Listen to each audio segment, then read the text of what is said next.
আমার মনে হতো যে না, মনে হয় আমিও কোথাও একটা যেতে পারবো, যেটা এখন আমার কাছে মনে হচ্ছে অসম্ভব। আমি মারিয়া সুলতানা মিতু পড়াশোনা করছি তুলনামূলক সাহিত্য ও সংস্কৃতি ইনস্টিটিউটে, জাহাঙ্গীরনগর বিশ্ববিদ্যালয়ে।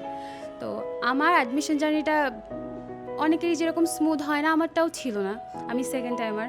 প্রথমবার হচ্ছে প্রস্তুতি নিব করে, মানে জাহাঙ্গীরনগর যেটা হয় প্রথমবার যারা পরীক্ষা দেয় তাদের বেলায়, যে ভাবি অনেক কঠিন হবে প্রস্তুতিটা, প্রশ্ন অনেক কঠিন হবে, তো প্রস্তুতিই পরে নেওয়া হয় না।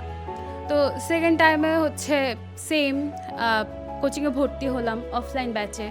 তখন যাতায়াতে আবার প্রথমবারের মতোই অনেক সময় যেত। তো তখন আমি ইউটিউবে মহসিন ভাইয়ের হচ্ছে ভিডিওগুলো দেখতাম। তো ওখান থেকেই হচ্ছে আইসিইউ ব্যাচে, আই এডুকেশন আইসিইউ ব্যাচে ভর্তি হওয়া। এবং সবচেয়ে বেশি আমাকে হেল্প করেছে যেটা, মহসিন স্যারের হচ্ছে মানে ওনার ক্লাসগুলো বেশ ইনফরমেটিভ তো হতোই, প্লাস উনি বেশ মোটিভেট করতেন। মানে আমাদের সেকেন্ড টাইমারদের যেটা হয় যে আমরা খুবই ডিমোটিভেটেড হয়ে যাই, আমাদের একটা ফ্যামিলি প্রেশার তো থাকেই, আর নিজের ওপর সেলফ ডাউটটা খুব বেশি থাকে। তো ওনার ক্লাসগুলো করে আমার মনে হতো যে না, মনে হয় আমিও কোথাও একটা যেতে পারবো, যেটা এখন আমার কাছে মনে হচ্ছে অসম্ভব। দেন হয়ে গেল আলহামদুলিল্লাহ। এখন সব কিছু মিলিয়ে যেখানে আছি ভালো আছি।